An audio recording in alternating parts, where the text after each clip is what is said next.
Joseph Parker is claiming that Dillian Whyte is actually a harder puncher than Anthony Joshua, and he's been in the ring with them both, so he's in a good position to judge. Now, you can see here, Joseph Parker was talking to TalkSport. He said, well, obviously Dillian dropped me, so of course he hits really hard. There was a lot of punches that he threw in the fight that got me stunned, but I fought back. Joshua didn't land any heavy blows, so I'll be on Dillian's side. He was the harder hitter. You see, that right there shows you what this is really, what's really going on here.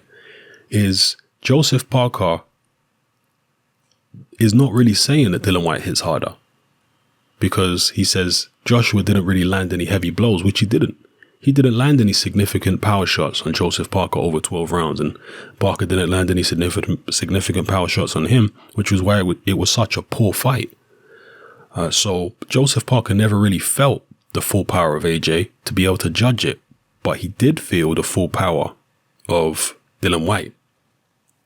Now, this kind of reminds me of Evander Holyfield, when he's been asked on numerous different occasions which heavyweight hit him the hardest out of all the guys he's been in the ring with, because he's fought people like Mike Tyson, George Foreman, Riddick Bowe, Ray Mercer, Burt Cooper, etc., Lennox Lewis. And he's given kind of different answers in different interviews. I remember in one interview, he said the hardest punch he's ever been hit with was a right uppercut from Lennox Lewis. But then in other interviews, he said George Foreman hit him harder than anybody else. And the one thing which seemed to surprise people was that he didn't name Mike Tyson as one of the top 1 or 2 punches that he fought. Probably top 4, top 5 or something, but not in the top 2. And Tyson had this mystique around him where people literally thought no human being who has ever lived could hit harder than Mike Tyson. I mean, a lot of people really believed this, which I've always said is nonsense, but, a lot of people believed it.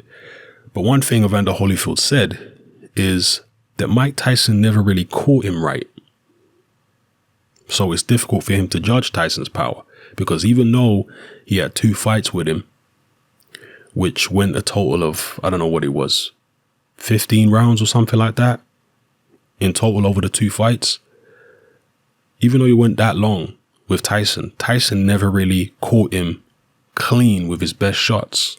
He caught him while Holyfield was pulling his head away slightly, or he caught him high on the head, on the forehead, but he never really caught him with his best shot bang on the chin. I think the best punch in either of the fights that Tyson landed on Holyfield was an uppercut. A right uppercut he landed on Holyfield midway through the first fight.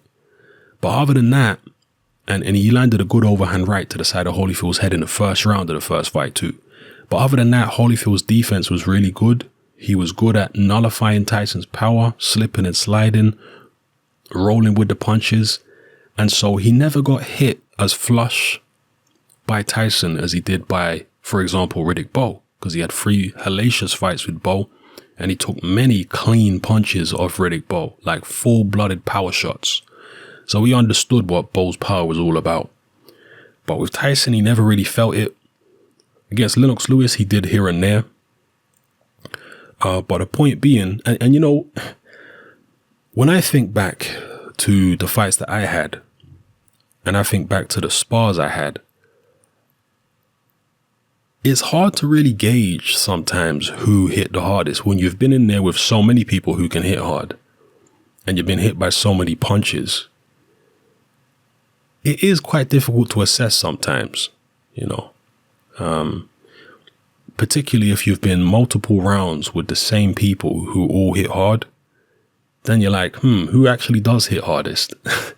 Sometimes it's easy, but other times it's not so easy, and a fighter's perception can be skewed by the experience that they have with a particular opponent. If that opponent knocked them out, they might be inclined to say, actually, yeah, he hits harder than everybody else, but maybe he just caught them right. Maybe they just caught him right. Maybe they caught him in a spot that the other guys didn't manage to catch him in,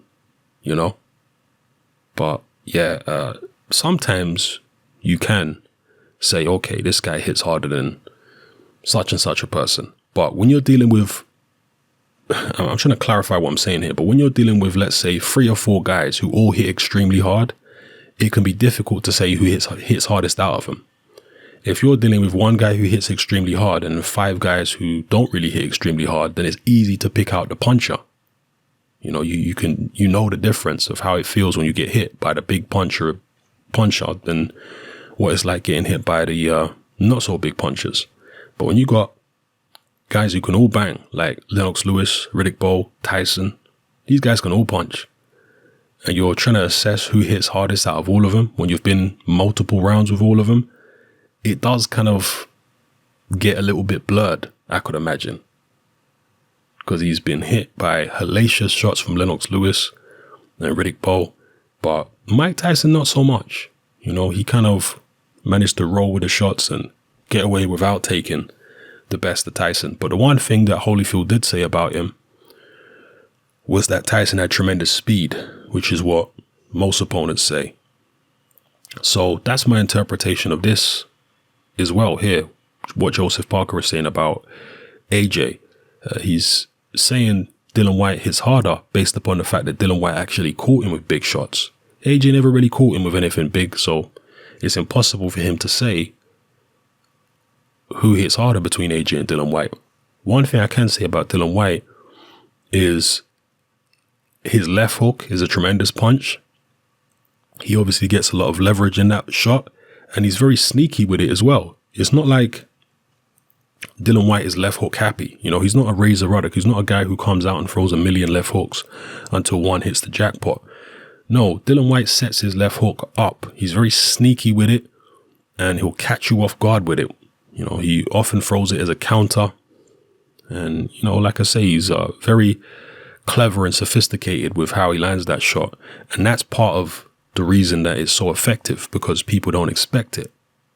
It's not just the fact that it's a hard shot with a lot of weight behind it. It's the fact that you don't expect it. So anyway, let me know how you guys feel about this in the comment section below. Does Dillian Whyte hit harder than Anthony Joshua?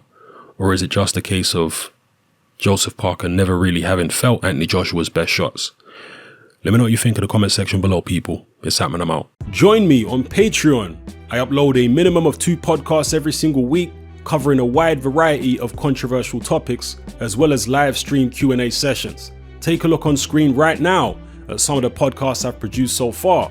For just $3 a month, the equivalent of about £2 a month, you get access to all my new podcasts and my entire back catalogue of past podcasts, including my popular Confessions of a Nightclub Bouncer series. You can listen on your computer or on your smartphone or tablet by downloading the Patreon app from the Google Play Store or the App Store for free. The Patreon app also allows you to download each podcast in MP3. For less than the price of a cup of coffee, you get access to dozens of hours of exclusive content.